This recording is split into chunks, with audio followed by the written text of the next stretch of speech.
네, 시편 112편은 할렐루야로 시작합니다. 하나님을 찬양하라, 할렐루야. 우리 바로 앞에 보았던 시편 111편도 할렐루야 이렇게 시작하죠. 그래서 111편, 112편은 이게 묘하게 아주 짝을 이루는 시입니다. 그래서 형식상으로 내용상으로 그런데 111편, 112편 둘 다 이제 10개 절로 이루어져 있지만 그 안에 쭉 순서대로 히브리어 알파벳이 A부터 쭉 이렇게 22개 알파벳으로 이렇게 쭉 돼서 그런 시를 이룹니다. 111편도 그렇고 112편도 그렇고, 그리고 내용상으로 보면은 이제 111편은 하나님과 하나님의 행하심에 대해서, 그리고 112편은 그 하나님을 경외하는 사람들의 복에 대해서 노래하고 있습니다. 이제 그 두 개가 짝으로 그렇게 갑니다. 1절 할렐루야, 여호와를 경외하며 그의 계명을 즐거워하는 자는 복이 있도다. 그래서 시인은 하나님을 찬양하라고, 할렐루야 여호와를 찬양하라, 이렇게 하나님을 찬양하라고 촉구하고 있습니다. 누가 복된 사람인가? 여호와를 경외하며 그의 계명을 즐거워하는 사람들이 복된 사람이다. 이런 거 딱 112편 이렇게 보면은 이거 어디서 많이 봤는데 이런 생각 나죠. 시편 전체의 주제라고 할 수 있고 서론이라고 할 수 있는 시편 1편에 그런 내용이 나옵니다. 복 있는 사람은 악인들의 꾀를 따르지 아니하며 죄인들의 길에 서지 아니하며 오만한 자들의 자리에 앉지 아니하고, 이런 정신이 시편 전체에 쭉 일관되게 이어지고 있다는 거예요. 보면은.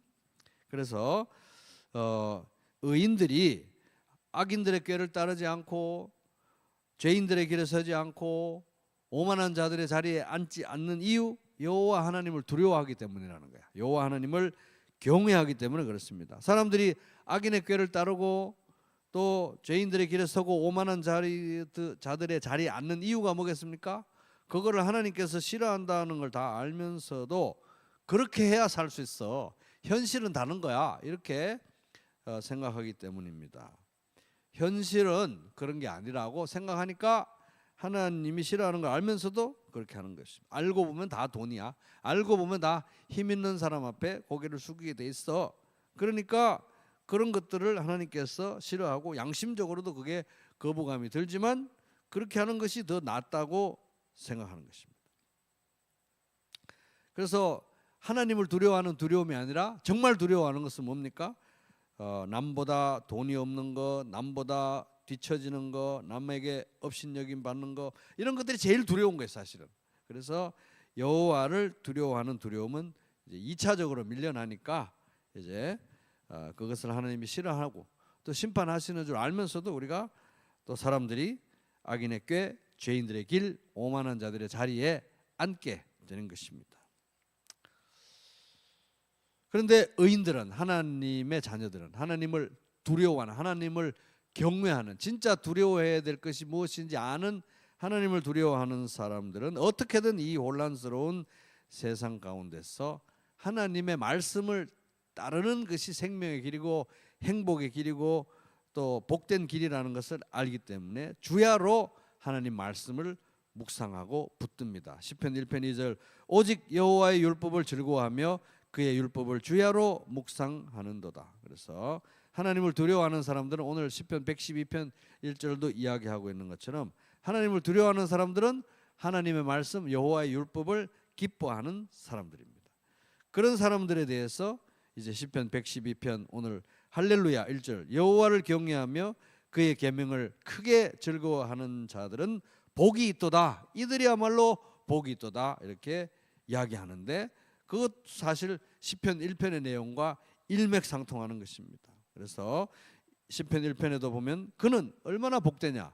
그는 시냇가에 심은 나무가 철을 따라 열매를 맺으며 그 잎사귀가 마르지 아니함 같으니 그가 하는 모든 일이 다 형통하리로다.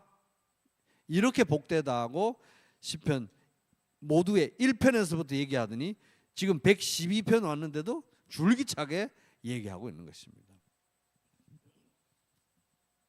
하나님을 두려워하고 하나님 말씀을 기뻐하는 사람들에게 임하는 복이 시편 1편에서는 마치 시냇가에 심은 나무와 같다고 얘기했는데, 오늘 시편 112편 2절에 보면 이들의 복이 어떤 건지 이렇게 얘기합니다. 2절, 그의 후손이, 자기 당대에만 복을 받는 것이 아니라 그의 후손이 땅에서 강성하며 정직한 자들의 후손에게 복이 있도다. 이 정직한 사람들은 뭐 거짓말 한 번도 안 한 그런 사람들이 아니라 자기가 하나님 앞에서 존재 자체가 죄인이라는 사실을 인정하고 나 자신의 의가 아니라 하나님의 의를 인정하는 사람들이 정직한 사람들이잖아요. 그의 후손이, 의인들이 땅에서, 의인들의 후손이 자기뿐만 아니라 자손들도 땅에서 강성하며 정직한 자들의 후손에게 복이 있으리로다. 그래서 여기 이제 강성하다 할 때 이 단어가 그 룻기에 나오는 유력하다 할 때 하일이라는 단어가 여기 써졌습니다. 그래서 근데 이제 이 말씀은 뭐 하나님 믿는 사람, 예수 믿는 사람들 자식들이 뭐 무조건 복 받더라, 예수 믿으면 자식들이 다 복 받더라, 이런 어떤 기복적인 얘기를 어떤 복의 공식 그런 거를 얘기하는 것은 아닙니다. 잠깐 생각해봐도 그런 게 아니라는 걸 알 수 있죠. 예를 들어서 구약 시대에 이스라엘에서 다윗 왕, 솔로몬 왕과 어깨를 견줄 정도로 훌륭한 왕으로 꼽히는 히스기야와 요시야 왕의 경우를 우리가 생각해봐도 히스기야의 아들은 유다 역사에서 가장 사악한 왕이라고 손꼽히는 므낫세였잖아요. 므낫세. 히스기야가 병에 걸렸다가 기도해가지고 15년 생명이 연장되었을 때 그때 태어난 애가 므낫세야. 이 사악한 므낫세가 태어났고, 요시야도 이스라엘 역사상 이런 왕은 전에도 없었고 후에도 없었다, 이렇게 훌륭한 성군이었는데 그의 아들들 3명이 나란히 그 뒤에 이제 유다가 망하기 전에 그의 아들 3명과 그의 손자 1명이 왕으로 이제 왕으로 다스리다가 그렇게 이제 나라가 끝나잖아요. 그 아들 3명이 다 악한 왕들이에요.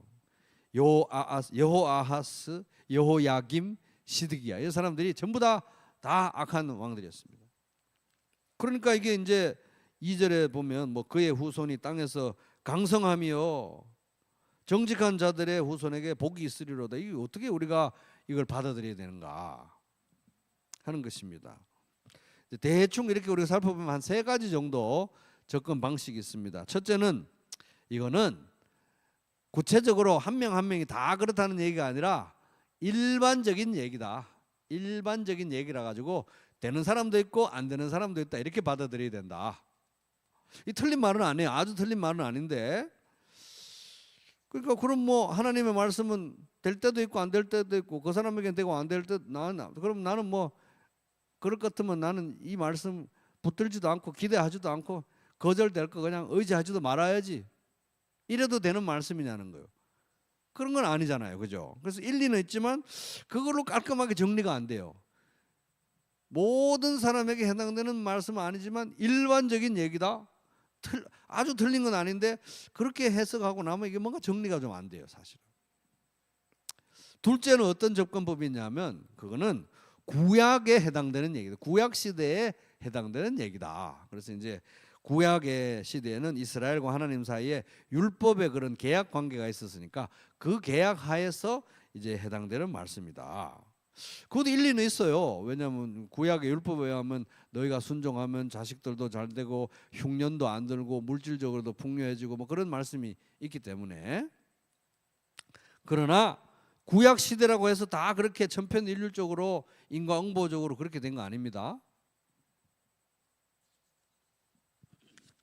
조금 아까 봤던 히스기야, 요시야 같은 그런 사람도 있잖아요. 그죠? 구약 시대라고 해서 딱 들어맞게 순종하면 자식도 못 받고 불순종하면 자식이 어떻게, 이런 게 아니라는 거예요. 항상 그랬는 게 아니라는 것입니다. 그러니까 이게 이제 구약 시대의 율법의 계약 하에 있었던 일이다, 이렇게 말하는 것도 상당히 일리는 있는데 그거 가지고도 깨끗하게 정리가 안 돼요, 이게. 왜냐하면 구약이라고 다 그런 건 아니니까.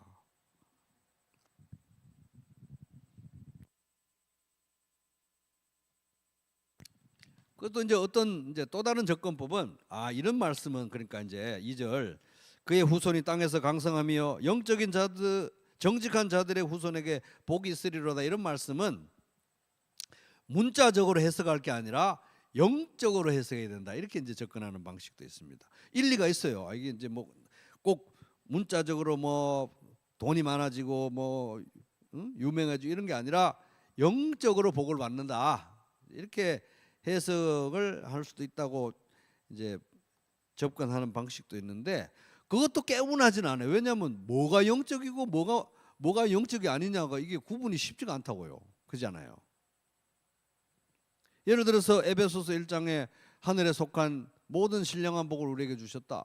하늘에 속한 하늘에서 내려와야 되는 하나님이 주셔야만 되는 모든 영적인 복을 우리에게 주셨다. 영적인 복이라는 건 이제 우리 피상적이고 일시적이고 어떤 그런 복이 아니라 우리 영혼의 깊은 근본적인 필요를 채우는 진짜 복,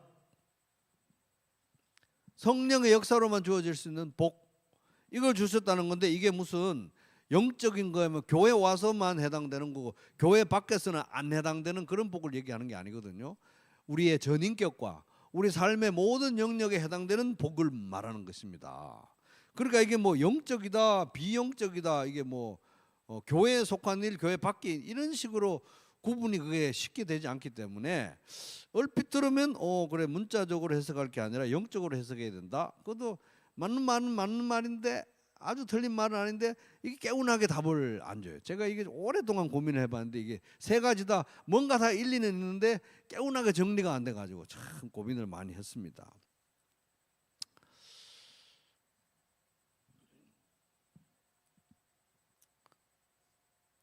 그래서 정리하면 이 위에 세 가지 방법은 각각 일리는 있지만 이 단편적으로 그렇게 하나님의 이 말씀이 이런 식으로 딱 천편일률적으로 풀어지지는 않더라 하는 것입니다. 그러므로 일단 우리는 이 말씀을 이제 요런 말씀 2절과 같은 말씀 그의 후손이 땅에서 강성하며 정직한 자들의 후손에게 복이 있도다 이런 말씀은 이제 우리가 좀 앞에 보면은 그 시편 111편 112편이 이렇게 짝을 이루면서 같이 짝을 이루는 말씀이라 그랬죠. 111편 10절을 같이 읽어볼까요? 시작. 여호와를 경외함이 지혜의 근본이라 그의 계명을 지키는 자는 다 훌륭한 지각을 가진 자니 여호와를 찬양함이 영원히 계속되리로다.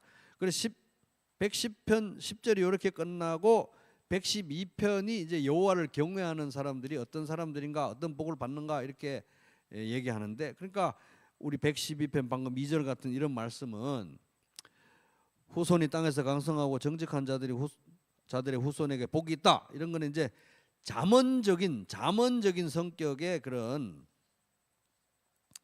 말씀이죠. 그래서 일단 우리가 이 말씀을 이제 영적으로 봐야 된다는 둥, 뭐 구약에만 해당된다는 둥, 이거는 약속이 아니라는 둥 이렇게 그렇게 이제 보지 말고 일단은 선입견 갖지 말고 그냥 통상적인 의미로 우리 모든 사람들에게 모든 시대에 그냥 적용되는 말씀을 한번 받아보자고요. 일단 받아보고 그렇게 받으면서 한번 좀 안심한 상태에서 나도 이 말씀을 붙들어도 되는 말씀이라고 안심하고 희망을 가진 상태에서 한번 이 말씀을 생각해 보자는 말입니다. 이 말씀은 나하고는 안 맞나 봐 이러지 말고요. 일단 나에게 주시는 말, 내가 붙들으라고, 그죠? 내가 붙들으라고 주시는 말씀이라고 이렇게 생각하고 한번 받아보자는 것입니다. 이런 말씀은 저기 훌륭한 누구 형제자매나 훌륭한 누구 자매님한테나 해당되지 나한테는 해당 안 돼 이렇게 생각하지 말고 나 여기 계신 모든 분 모든 성도 나에게 주신 하나님 말씀이라고 오늘 그렇게 생각하고 한번 들여다보자는 겁니다. 그렇게 보기 위해서는 이제 우리가 이제 생각해야 될 게 성경적인 세계관을 가지고 이 말씀을 들여다봐야 되는 것입니다. 성경 전체가 무엇을 이야기하고 있는지, 성경 전체가 일관되게 증거하고 있는 바가 무엇인지 종합적으로 성경적 세계관을 가지고 이 말씀을 대해야 한다 하는 것입니다. 2절 같이 다시 읽게요. 시작. 그의 후손이 땅에서 강성하며 정직한 자들의 후손에게 복이 있으리로다. 이 말씀 얼마나 좋습니까? 이거 우리 이 말씀 받자고요. 우리가 이 말씀 받으면 안 되는 무슨 특별한 이유가 있습니까? 이 말씀을 받으면 안 되는 이유, 내가 오늘 이 말씀을 받으면 안 되는 이유가 어디 있냐고요. 뭐 대단한 누구만 해당되는 말씀이라는 근거가 어디 있습니까? 이거 우리가 나에게 주시는 말씀이라고 확 받아버리자고요. 그렇게 이제 보자는 것입니다. 여기 이제 강성하다, 이거는 이제 기포를 아까 말씀드렸듯이 룻기 2장 1절 나오미의 남편 엘리멜렉의 친족으로 유력한 자가 있으니, 그래서 보아스와 룻과 잠언 31장에 나오는 현숙한 여인에게 사용됐던 그 단어. 그러니까 의인들의 자녀들, 하나님을 두려워하고 하나님 말씀을 지키는 것을 기뻐하는 자들은 그 자식들이 보아스와 룻과 잠언 31장에 나오는 현숙한 여인처럼 그렇게 영웅적인 삶을 살고 주변에 영향을 끼치고 그런 복된 삶을 살게 될 것이다, 이렇게 말씀하고 있다는 것입니다. 나에게 주시는 말씀으로 한번 받아보자고요. 그래서 이제 이게 이제 난해하니까 스펄전 목사님이 이렇게 해석을 합니다. 여기에 나오는 이 후손, 그의 후손, 의인의 후손, 이 후손을 문자적으로, 이분도 이제 막 고민 많이 한 거예요. 이걸 문자적으로 혈육의 자식으로 받으면 이는 개개인 구체적으로 모두에게 성취되는 약속이라기보다는 일반적인 선언으로 봐야 되지 않을까, 이렇게 말을 하면서도 그래도 그게 다가 아니라는 거예요. 그게 다가 아니라고 이제 깨름직하게 이제 얘기를 하면서 이렇게 얘기를 합니다. 하나님을 경외하고 하나님의 말씀을 지키는 것을 기뻐하는 삶을 사는 그 부모의 삶의 모습보다도 자녀들의 미래를 위해서 더 큰 혜택이 어디 있냐는 거예요.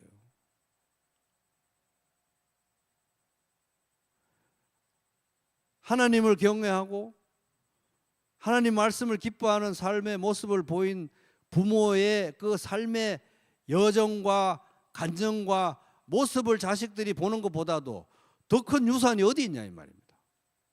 이치를 따져보자는 거예요. 이게 뭐 영적이네, 문자적이네, 뭐 구약에 해당되네, 이런 얘기, 복잡한 얘기 할 거 없이 성경 전반적으로 봤을 때, 성경적인 세계관으로 들여다봤을 때 그거보다 더 큰 유산이 어디 있냐는 거예요.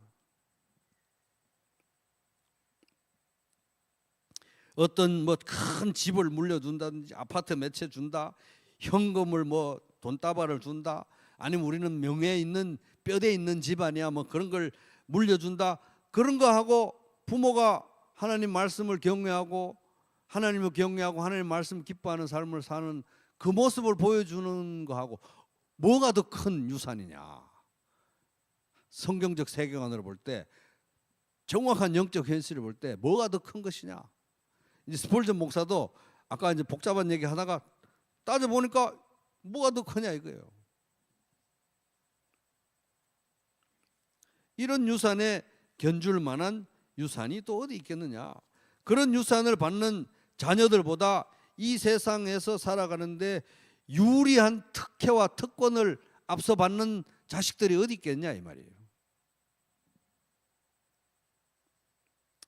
그들이 이 세상에서 하나님 보시기에 성공적으로 더 큰 의미 있는 삶을 살아갈 수 있도록 그런 가능성을 더 크게 해주는, 그보다 더 큰 유산이 이거보다, 그러니까 부모가 하나님을 경외하고 말씀을 기뻐하는 그런 삶을 사는 것보다 더 큰 유산이 어디 있겠느냐 하는 거예요.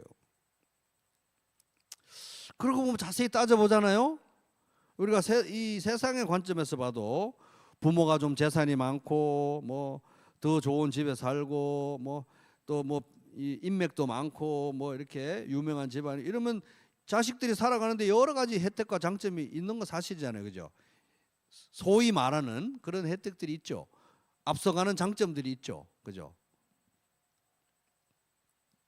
그런데 성경적 세계관으로 봤을 때 하나님을 두려워하고 하나님을 지키면서 하나님 말씀을 지키며 하나님 말씀을 지키는 것을 즐거워하는 그 부모의 삶을 본 것과는 가치의 면에서 비교가 안 된다 하는 것입니다.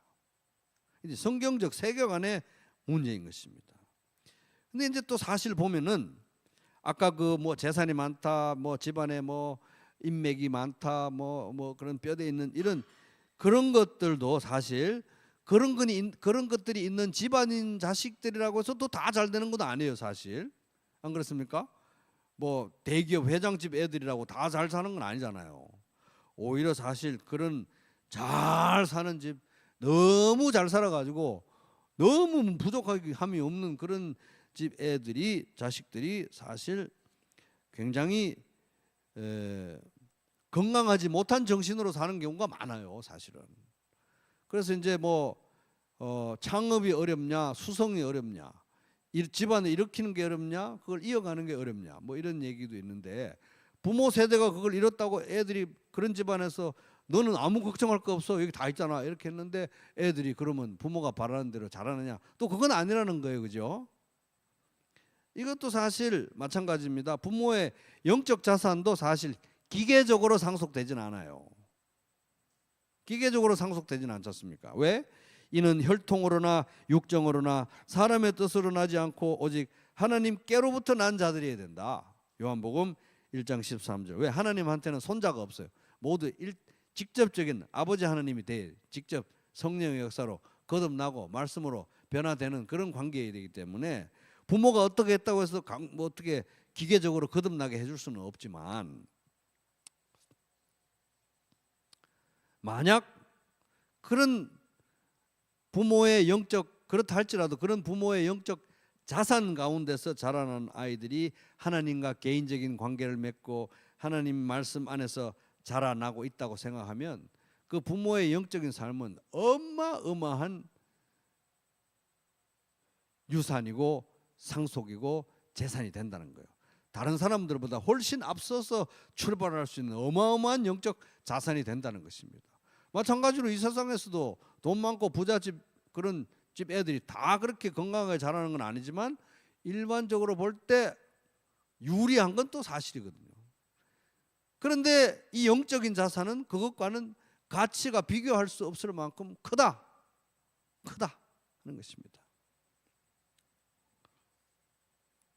돈이나 명예나 지위와는 비교가 되지 않는다. 이것이 천국의 관점이고 성경적 세계관이다 하는 것입니다. 그래서 우리 결과는 담보할 수 없어요. 내가 뭐 하나님을 경외하고 말씀을 기뻐하는 삶 산다고 기계적으로 애들이 딱딱 거듭나가지고 제때 거듭나서 제때 성장 쭉쭉 하고 그러면 좋겠지만 결과는 담보할 수는 없지만 대기업 회장집도 마음대로 애들을 그렇게 기업 물려주고 이렇게 안 되잖아요. 그 결과를 우리가 우리 뜻대로 우리 시간에 담보할 수는 없으나 이 아이들에게 물려진 영적 자산의 크기는 비교가 안 된다는 것입니다.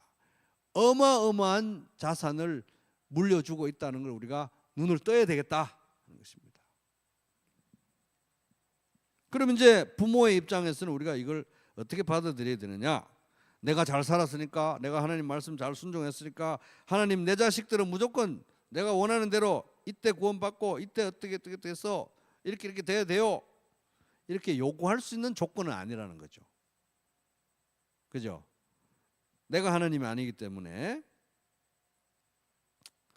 또 내가 이렇게 했으니까 애들이 무조건 이러이러한 방식으로 잘 될 거야 라고 우리가 가정하고 단정할 수 있는 어떤 그런 근거도 안 된다는 것입니다. 왜? 하나님의 섭리와 하나님의 행하심은 우리의 생각을 넘어가는 것이기 때문에. 다만 그럼에도 불구하고 우리는 이게 뭐 구약에 해당되는 말씀이고 뭐 영적으로 봐야 되는 말씀이고 뭐 또 이렇게 하면서 이 말씀을 나하고는 관계없는 것처럼 이렇게 할 것이 아니라 있는 그대로 이 말씀을 받고 우리가 이 말씀을 붙들고 기도해도 될까요? 안 될까요? 된다는 말씀이십니다. 되는 거예요. 이 말씀 받을 자격이 따로 있는 사람이 누가 있습니까? 하나님의 자녀들이라면 누구든지 믿음으로 받아도 되는 말씀인 것입니다. 그의 후손이 땅에서 강성하며 정직한 자들의 후손에게 복이 있으리로다. 그래서 우리는 이 말씀의 진실성을 간절히 바라고 소원하면서 하나님, 제가 이런 삶을 살게 해주십시오. 다른 거 제가 원하지 않습니다. 하나님, 애가 남들보다 직장이 좀 안 좋을 수도 있고 연봉이 좀 약할 수도 있고 좀 덜 눈에 띌 수도 있고 괜찮습니다. 하나님, 제가 뭐 다른 거 달라고 하는 거 아니지 않습니까? 여기 말씀대로 해주십시오. 그의 후손이 땅에서 강성하며 룻처럼 보아스처럼 그런 하나님이 보시기에 유력한 사람 되게 해주십시오.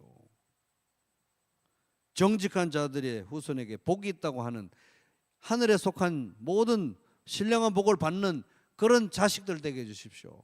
다른 건 몰라도 이거 되게 해주십시오. 이렇게 목숨이 붙어있는 동안 우리가 간절히 이 말씀 붙들고 기도하면서 더 두렵고 떨림으로 하나님 앞에서 이런 삶을 살아간다고 할 때, 그것을 우리 자식들이 보게 되는 그것은 큰 대기업의 자식이 돼가지고 뭐 차 좋은 거 받고 큰 집 받고 뭐 직장도 그냥 아빠 백으로 축축 들어가고 이런 거하고 비교가 안 되는 영적 자산을 주고 있다는 것입니다. 그런 면에서 우리가 큰 간절한 소원을 가져야 되지만 동시에 또 자부심도 가져야 된다는 거예요. 아우, 나는 남들보다 돈을 더 못 물려줬는데 뭐 남들보다 더 인맥이 안 좋았어, 뭐 이런 거 가지고 위축될 필요가 없다는 것입니다. 그래서 우리가 이 결과를 우리의 시간에 우리의 방식대로 예측하거나 재단하거나 다 공식을 정해서 어떻게 할 수는 없죠. 하다못해 요시아와 히스기야 아들 같은 그런 애들도 태어났으니까 이거 뭐 어떻게 되겠습니까? 어떻게 알겠어요? 아무도 모르는 것입니다. 그리고 어떨 때는 불신 가정에서 태어난 애들이 예수 더 잘 믿어요. 저도 불신 가정에서 태어났잖아요. 그러니까 그걸 왜 결과는 예측할 수는 없지만 우리가 그건 또 그러고 보면 마찬가지죠. 때를 어떤지 너는 말씀을 전파하라, 복음을 전하라고 늘 성경에서 말씀하시지만 복음을 전한다고 째깍째깍 사람들이 구원받는 거 아니지 않습니까? 그러나 우리는 그 말씀의 진실성을 믿고 땅 끝까지 예수 그리스도의 증인으로 복음을 전해야 되는 것이고, 또 맡은 자들에게는 충성이고 결과는 하나님께 속한 것이기 때문에 우리는 이 말씀을 있는 그대로 액면 그대로 받고 붙들고 하나님께 간절히 매달리고 기도해도 되는 말씀이다 하는 것입니다. 그의 후손이 땅에서 강성하며 우리 애가, 우리 자식이 하일, 룻처럼 보아스처럼 하나님 앞에 헤세드의 사람으로 자라게 해주십시오. 다른 거 다 저는 모르겠습니다. 근데 또 뭐 다른 건 절대 주지 마세요 이렇게 얘기하지 마시고요. 다른 걸 절대 주지 마세요 이렇게 우리가 기도할 권리는 부모로서 없어요. 하나님이 걔를 또 남들보다 잘 살게 할 수는 있죠. 어떻게 아냐는 거예요, 그죠? 좀 더 잘 살고 덜 잘 살고 이게 문제, 중요한 게 아니고 하나님 나라와 의를 먼저 구하는 거니까 헤세드의 사람이 되게 해주십시오. 제가 다른 거 구하는 거 아니지 않습니까? 하나님 그거 되게 해주십시오. 끝까지 포기하지 말고 기도해야 되는 것입니다. 정직한 자들의 후손에게 복이 있으리로다. 하나님 이 아이를 우리 집안에, 믿는 집안에 태어나게 하신 데는 이유가 있을 줄로 믿습니다. 부족한 저를 사용하여 주시옵소서. 이렇게 기도해야 되는 것입니다. 그런 관점에서 보면, 이런 성경적 세계관의 관점에서 보면 2절 그의 후손이 땅에서 강성하며 정직한 자들의 후손에게 복이 있으리로다. 이게 뭐 영적인 복이냐 물질적인 복이냐 뭐 이런 거 따질 것 없이 액면 그대로 하나님 나라의 관점에서 받을 수 있는 거예요. 영적인 복이냐 물질적인 복이냐 이렇게 나눌 수 있는 게 아니에요. 그죠? 어디에 우선순위가 있냐는 것이지, 얘는 영적인 복을 주셔야지 하나님 연봉 몇천 이상 주시면 안 됩니다. 이런 게 아니라는 거예요.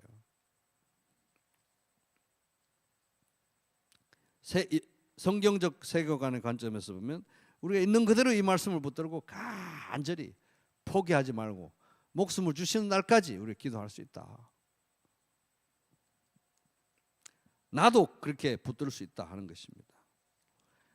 우리가 이해할 수 없는 현실, 지금의 상태, 결과 이런 걸 놓고 보면 이 말씀은 아닌가 봐 그렇게 생각될 수 있지만 우리가 낙심치 말고 이 말씀을 붙들어야 되겠다. 뜻이 하늘에서 이룬 것 같이 우리 집에도 우리 자식에게도 다음 세대에게도 이루어지게 하여 주시옵소서. 이렇게 붙들어야 될 줄로 믿습니다.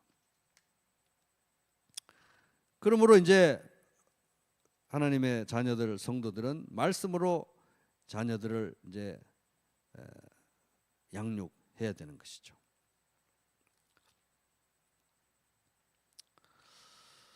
3절 같이 읽어보겠습니다. 시작. 부와 재물이 그의 집에 있으며 그의 공의가 영구히 서 있으리로다. 이제 하나님을 경외하고 하나님 말씀을 기뻐하는 자들에게는 부와 재물이 그의 집에 꽉꽉 찰 것이다. 그리고 그의 의, 자기가 잘나서 얻은 의 말고 하나님께서 주신 의, 이 성도가 하나님으로부터 받은 의, 예수 그리스도 십자가 보혈을 근거로 하나님으로부터 받은 의, 이 의는 잠깐 있다가 사라지는 그런 의가 아니라 영원히 서 있는, 우리 아버지의 의는 영원한 의라는 거예요. 예수님 믿은 아버지이기 때문에 우리 어머니의 의는 영원한 의라는 그런 부모가 그 의가 영구히 서 있으리로다 하는 것입니다. 그래서 이것도 보면 이제 예수 믿는 사람들은 그러면 다 부와 재물이 다 있는가? 이걸 어떻게 해석해? 이건 이제 구약의 언어인가? 구약의 이스라엘 백성한테는 해당되는 건가? 구약의 이스라엘 백성들이라고 해서 다 이렇게 된 건 아니거든요. 그럼 영적으로 봐야 되나? 물질적으로 보지 말고 그런 영적 물질, 영과 물질 이런 걸 막 흑백으로 나누는 건 성경적 사고방식이 아닙니다. 모든 삶의 영역에 우리가 성령 충만해야 되기 때문에 그럼 이제 이런 걸 어떻게 봐야 되느냐? 그래서 이제 문자적으로 보면은 이렇게 설명합니다. 이건 구약의 언어고 이스라엘 사람들에게 약속된 복이다. 이렇게 설명도 하지만 이건 하자가 있다는 겁니다. 방금 말씀드렸듯이 구약에나 해당되는 얘기고 우리한테는 이 신약 성도들에게는 이건 해당 안 되는 얘기입니다. 이게 지금 하자가 있는 설명이라는 거예요. 왜? 심지어 구약에도 그러지는 않았기 때문에. 그러면 신약 성도들은 그럼 교회 안에 있는 복만 구하고 교회 밖에 있는 복은 우리는 전혀 그런 거 관심 없는데요. 이렇게 하라는 것도 아니라는 거예요. 그죠? 구약과 신약이 사실은 일관됩니다. 매우 일관됩니다. 매우 일관돼요. 이런 복에 관해서. 성경의 복은 항상 전인격적인 복이고 삶의 모든 영역에 관련된 복이지 영적인 복 따로 있고 물질적인 다른 영적인 이외의 것은 하나님이 주관하지 않아 이런 그런 개념이 없는 거예요. 왜? 하나님은 우리에게 모든 충분한 복을 주시는 유일한 분이기 때문에. 그러니까 하나님 외에 다른 신을 두지 말라고 한 거잖아요. 모든 어떤 종류의 복을 구해도 하나님 이외의 존재에게 구하지 말라는 거예요. 그러니까 하나님이 모든 전인격적인 복을 주시는 분인 겁니다. 그러니까 하나님한테는 영적인 거, 바알에게는 물질적인 거 이게 아니라는 거예요. 전부 다 하나님께로부터 와야 되는 것입니다. 그래서 이제 그런 면에서 이거를 부와 재물이 그의 집에 있으며 하나님을 경외하고 하나님 말씀을 기뻐하는 자의 집에 부와 재물이 그에 있으며 그의 공의가 영구히 서 있으리로다. 이거를 구약에나 해당된다 이렇게 말하는 것은 구약을 모독하는 겁니다. 왜? 구약 성도들도 하나님 신실하게 믿는 많은 사람들이 가난하고 고난의 연속인 삶 사는 사람들도 많았기 때문에. 예를 들어서 예레미야 선지자 같은 사람은 그렇게 하나님 사랑하고 말씀을 신실하게 따랐는데 얼마나 삶이 고달팠습니까? 그리고 히브리서 11장에도 보면 구약에 있는 믿음의 선진들을 이야기하면서 또 어떤 이들은 조롱을 받기도 하고 채찍으로 맞기도 하고 심지어 결박을 당하기도 했습니다. 감옥에 갇히기까지 하면서 시련을 겪었습니다. 그들은 돌에 맞고 톱질 당하고 칼에 맞아 죽고 궁핍을 당하고 고난을 겪고 학대를 받고 염소와 양의 가죽을 입고 떠돌아다니기도 했습니다. 이 사람들 다 하나님 말씀 사랑하고 경외했던 사람들인데 그렇게 천편일률적으로 잘 섬기면 복 받고 못 섬기면 안 복 받고 이런 게 아니라는, 심지어 구약도 그런 걸 이야기하지 않는다는 것입니다. 세상은 이런 사람들을 받아들일 만한 곳이 아니었습니다. 그들은 광야와 산과 동굴과 땅굴을 헤매며 다녔습니다. 이 사람들은 모두 믿음으로 말미암아 훌륭한 사람이라는 평판은 받았지만 아직 구약 시대이기 때문에 약속된 것을 받지는 못하였습니다. 히브리서 11장 36에서 39절. 심지어 구약도 그렇게 잘 믿으면 부와 재물, 못 믿으면 뭐 고난, 이게 아니라는 거예요.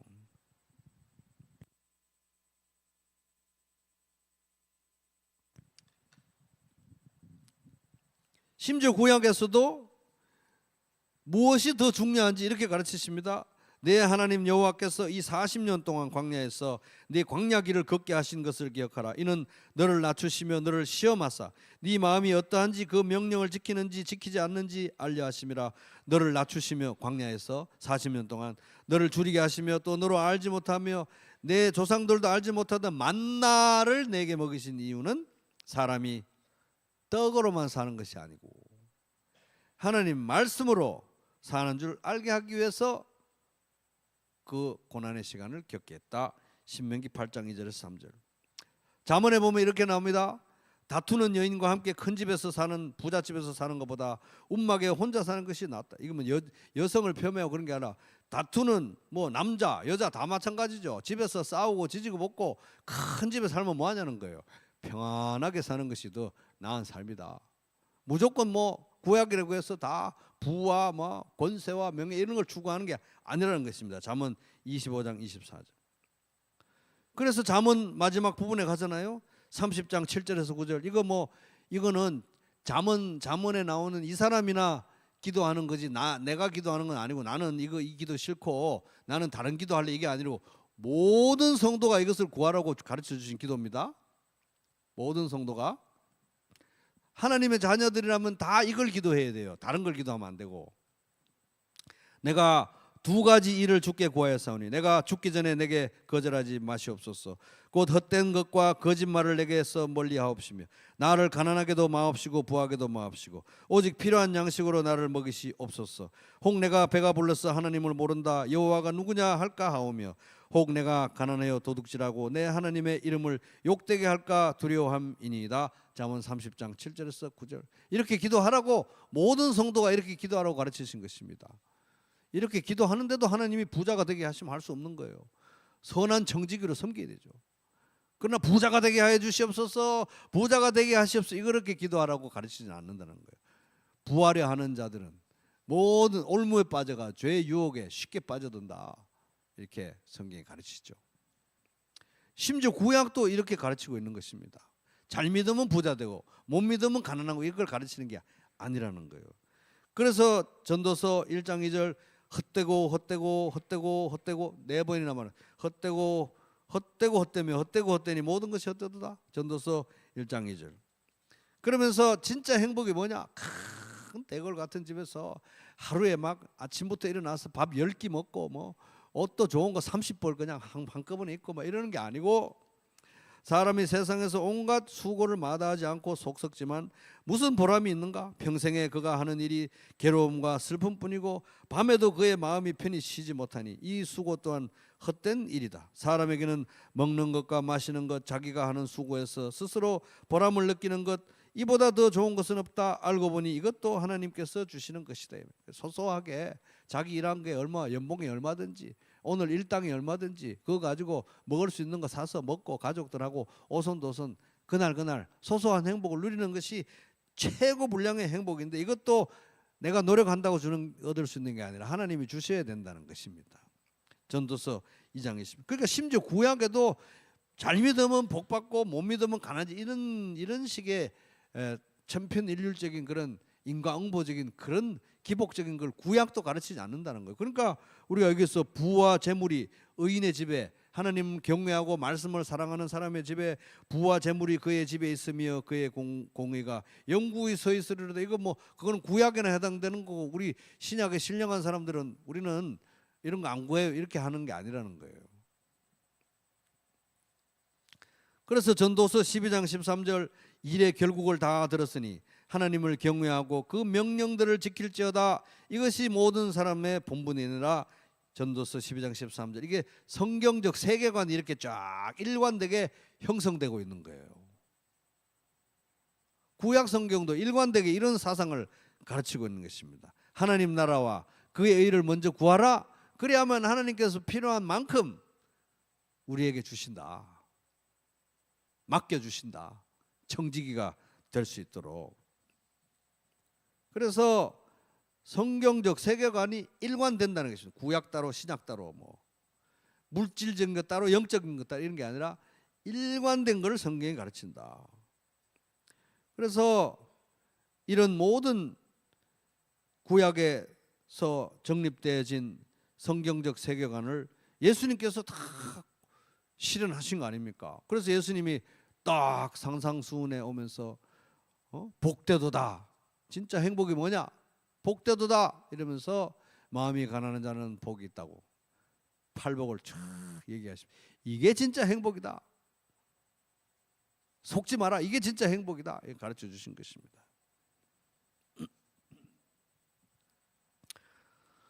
그러므로 이 말씀 우리가 받아도 되는 거예요. 2절 3절. 그의 후손이 땅에서 강성하며 정직한 자들의 후손에게 복이 있으리로다. 부와 재물이 그의 집에 있으며 그의 공의가 영구히 서 있으리로다. 자식들이 볼 때 물론 부잣집 뭐 엄마 아빠가 부자고 뭐 큰 집이고 하면은 이 방에도 뭐 비싼 물건 있고 저 방에도 비싼 물건 있고 딸 방에도 비싼 거 아들 방에도 비싼 거 주렁주렁 달려 있겠죠. 그러나 그것이 뭐 그렇게 대단한 유산이냐는 겁니다.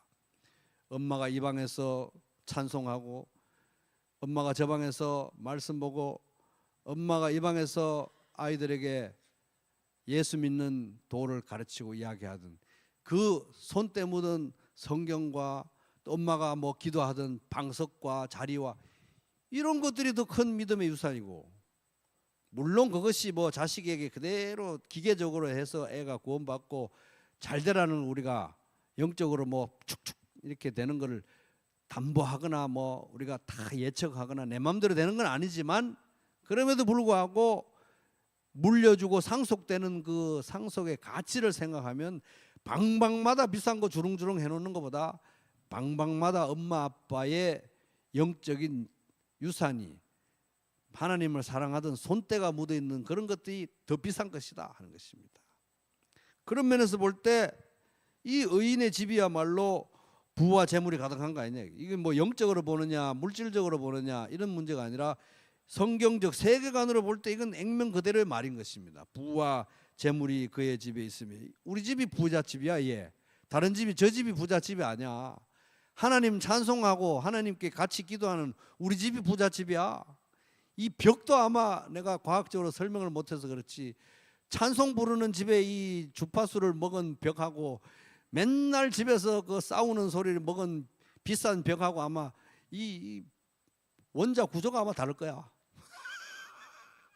아니 과학적인 얘기는 아니고 예를 들어서 그렇다는 것입니다. 어느 집이 더 부잣집이냐, 하나님 관점에서 볼 때, 성경적 세계관에서 볼 때 뭐가 더 부고 뭐가 더 재물이냐 이거예요. 그런 의미에서 볼 때 이제 이런 어마어마한 부를 하늘에서만 올 수 있고 우리 영혼의 가장 깊은 곳을 터치할 수 있는 영적이고 참된 영원한 이 복은 상속시키는 데 있어서 1차적 책임이 부모에게 있다는 거예요. 부모. 물론 아까도 말씀드렸지만 대기업 집안 자식이라고 해서 다 그게 상속에 내가 원하는 시기에 내가 원하는 방식으로 안 되는 그런 건 우리가 인정을 하나님의 섭리와 주권을 인정하는 하에서 이제 이런 어마어마한 영적인 유산을 상속하는 1차적 책임은 부모에게 있다. 이스라엘아 들으라. 우리 하나님 여호와는 오직 유일한 여호와시니 너는 마음을 다하고 뜻을 다하고 힘을 다하여 내 하나님 여호와를 사랑하라.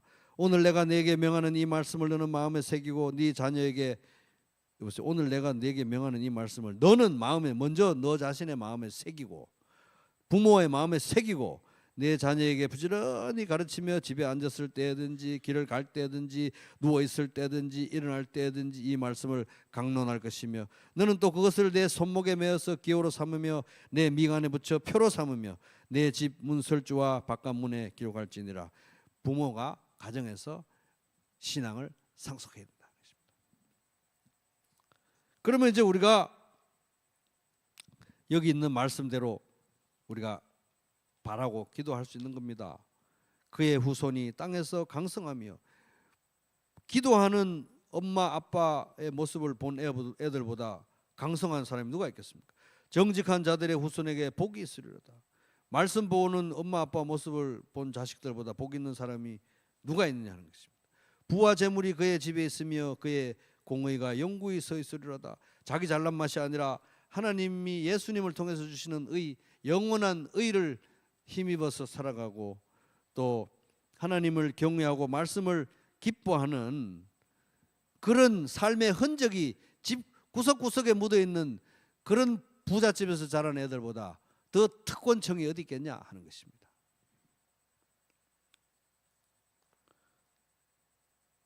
그래서 누구 집이 더 부잣집이냐, 누구 집이 더 행복하고 복받은 집인가, 이거는 이제 연봉 얼마 이상, 집 몇 평짜리 이상 이런 얘기가 아니고 집은 클 수도 있고 작을 수도 있죠. 연봉은 많을 수도 있고 적을 수도 있습니다. 그런 건 중요한 게 아니고 내 이웃의 소유를 탐내지 말라고 하기 때문에 중요한 것은 하나님 나라의 관점, 성경적 세계관, 그런 것입니다. 그래서 이제 그런 관점에서 우리가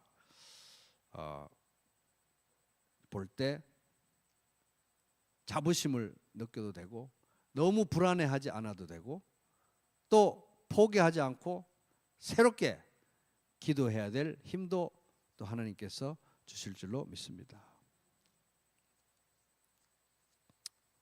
우리는 자격이 없지만 이 말씀을 나에게 주시는 말씀이여 붙들 자격이 없지만 사실 존재의 정당성은 우리가 원래부터 우리 안에 있는 게 아니라 예수 그리스도를 통해서 하나님께로부터 오는 거기 때문에 그의 공의가 영구히 서 있으리로다. 그의 의가 영원하다. 우리의 의는 예수님을 통해서 오는 의니까 예수 보혈의 공로를 의지해서 이 말씀을 붙들고 또 이 말씀 가운데 기대하면서 우리는 자격이 없지만 예수 그리스도의 의에 힘입어서 하나님 다른 건 모르겠습니다. 다른 건 모르겠는데 하나님 나라와 의를 먼저 구하는 자녀들, 다음 세대들 되게 하여 주시옵소서. 각 가정별로도 그렇고 각 가정교회별로도 그렇고 우리 교회적으로도 그렇고 우리 다음 세대들 하나님 이 세상에서 좀 모자랄 수도 있고 늦을 수도 있고 그렇지만 다른 거 원하지 않습니다. 하나님 나라와 그의 의를 먼저 구하는 자녀들 되게 해주십시오. 제가 가장 원하는 소원입니다. 바라고 원합니다. 다른 거 가지고 제가 실망하거나 닥달하지 않겠습니다. 그런 거 그렇게 중요합니까? 하나님 주님 말씀으로 돌이켜 주십시오. 그렇게 기도할 때 집집마다 꼭 다 모든 기도들이 응답되기를 주님의 이름으로 축복합니다.